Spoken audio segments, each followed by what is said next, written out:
I want to talk to somebody in charge. You are not fooling anybody when you say that what happened was a natural disaster.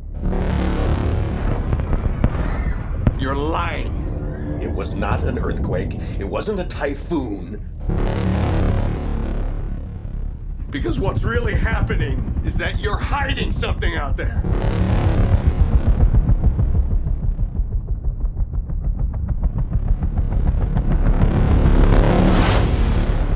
And it is gonna send us back to the Stone Age!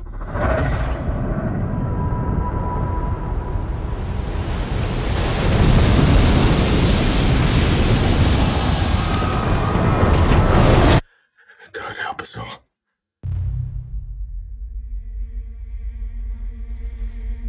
In 1954, we awakened something.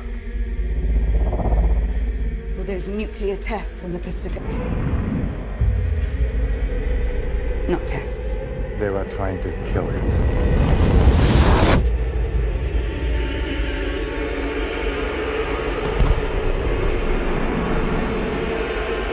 You have no idea what's coming.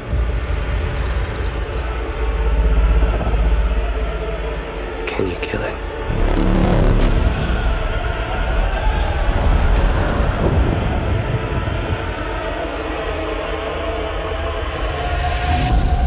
The arrogance of man is thinking nature is in our control.